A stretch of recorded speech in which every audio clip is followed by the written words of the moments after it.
ایک دفعہ کا ذکر ہے کہ کسی ملک پر سبکتگین نامی ایک بادشاہ حکومت کرتا تھا۔ اس کی ایک بیٹی تھی جس کا نام شہزادی یاسمین تھا۔ بادشاہ اور ملکہ کے کچھ زیادہ ہی لاڈ پیار کرنے کی وجہ سے شہزادی یاسمین بے حد ضدی ہو گئی تھی۔ کئی بار تو ذرا سی بات پر ضد کر بیٹھتی اور سب کو پریشان کرتی۔ ایک بار اس نے سرخ سیب کھانے کی خواہش ظاہر کی۔ ان دنوں موسم کچھ ایسا تھا کہ سیب یا تو ہرے تھے یا پھر پک کر پیلے ہو چکے تھے، مگر سرخ سیب بازاروں میں تھے اور نہ ہی ملک بھر کے باغوں میں کہیں ملے۔ بس پھر کیا تھا، شہزادی یاسمین نے کھانا پینا چھوڑ دیا اور ایک ہی رٹ لگائی، میں تو سرخ سیب ہی کھاؤں گی۔ آخر بادشاہ نے تنگ آ کر پورے ملک میں یہ اعلان کروا دیا کہ جو بھی سرخ سیب لائے گا اسے انعام سے مالا مال کر دیا جائے گا۔ اسی ملک میں ایک سلیم نامی لڑکا رہتا تھا۔ وہ ایک غریب ماں باپ کا بیٹا تھا، لیکن تھا بہت بہادر۔ یہی وجہ تھی کہ اس نے یہ مشکل کام اپنے ذمہ لے لیا۔ ہر وقت کسی نہ کسی مشکل کام کے لیے تیار رہنا اس کی عادت تھی، اس لیے اس نے فوراً ہی اپنا گھوڑا سفر کے لیے تیار کیا اور پھر شہزادی کے لیے سرخ سیب کی تلاش میں روانہ ہو گیا۔ ابھی وہ گھر سے تھوڑی ہی دور گیا تھا کہ اسے ایک بلبل نظر آئی جو بہت بے چینی سے ادھر ادھر اڑ رہی تھی اور وہ پر پھڑپھڑا رہی تھی جیسے کسی مصیبت میں گرفتار ہو۔ سلیم اپنے گھوڑے سے اترا اور اس نے دیکھا کہ ایک سانپ بلبل کے ننھے منھے بچوں کو کھانے ہی والا تھا۔ سلیم نے فوراً ہی تلوار سے سانپ کو مار ڈالا۔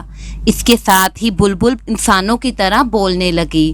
اس نے سلیم سے کہا، اے بہادر نوجوان، مغرب کی طرف سفر کرو، وہیں تمہاری مراد پوری ہوگی۔ سلیم نے ایسے ہی کیا اور اپنے گھوڑے کا رخ بجائے شمال کے مغرب کی طرف موڑ دیا۔ مغرب کی طرف سلیم ابھی تھوڑا سا ہی گیا تھا کہ اسے ایک بوڑھی اور لنگڑی عورت نظر آئی جس نے سر پر ایک باریک گٹھری اٹھا رکھی تھی اور مشکل سے چل رہی تھی۔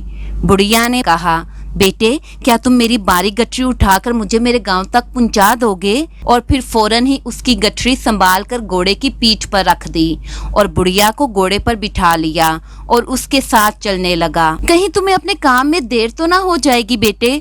بڑھیا نے سلیم سے پوچھا تو اس نے مسکرا کر جواب دیا، نہیں اماں، نیک کام کرنے میں وقت ضائع نہیں ہوتا بلکہ وقت کا صحیح استعمال ہوتا ہے۔ سلیم نے اسی طرح گھوڑے پر بٹھا کر بڑھیا کو اس کے گاؤں پہنچا دیا اور جب وہ گھوڑے سے اتری تو اس نے سلیم سے کہا، تم ایک اچھے لڑکے ہو، میں جانتی ہوں تم کس چیز کی تلاش میں ہو، میں ضرور تمہاری مدد کروں گی۔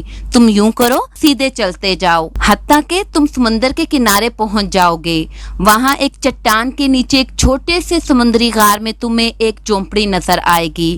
اس جھونپڑی میں ایک بوڑھا رہتا ہے جسے کبھی نیند نہیں آتی۔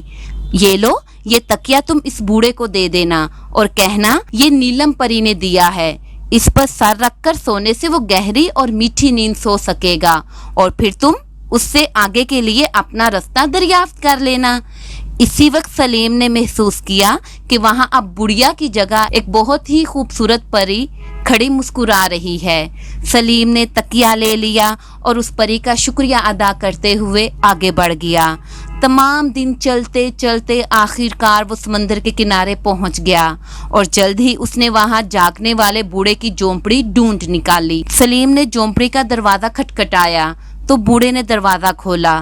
سلیم نے سلام کیا اور نیلم پری کا تکیہ دیا اور اس کا پیغام بھی بوڑھے کو پہنچا دیا اور پھر سرخ سیب کے بارے میں پوچھا۔ بوڑھے نے کہا، تم یوں کرو، اپنے گھوڑے کو قتل کر دو اور پھر اس کی کھال اتارو تاکہ میں جوتے بنا سکوں، تب میں تمہیں سرخ سیب کا پتہ بتاؤں گا۔ سلیم نے فوراً جواب دیا، مجھے اپنے گھوڑے سے بہت محبت ہے، میں اسے کبھی اپنے ذاتی فائدے کے لیے نہیں ماروں گا۔ اگر تم اس کے بدلے میں سرخ سیب حاصل کرو گے تو تمہیں بادشاہ سے بہت سارا انعام ملے گا اور تم مالا مال ہو جاؤ گے، پھر تو تم ایک چھوڑ ہزاروں گھوڑے خرید سکو گے۔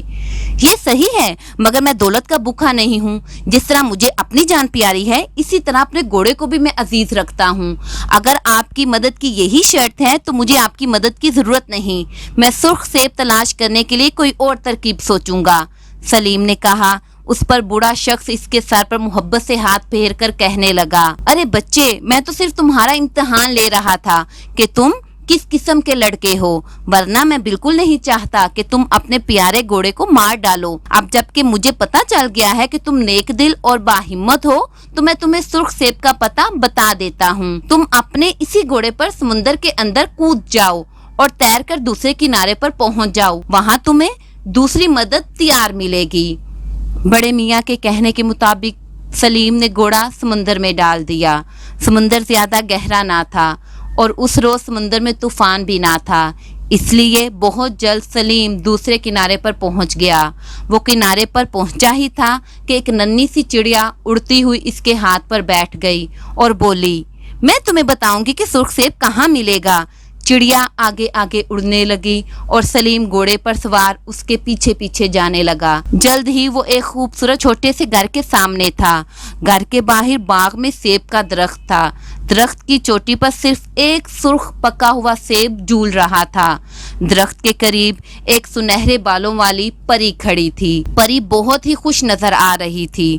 وہ گھوڑے سے نیچے اترا اور سلام کیا اور کہا، کیا آپ مجھے اپنے باغ کا یہ سرخ سیب دے سکیں گی؟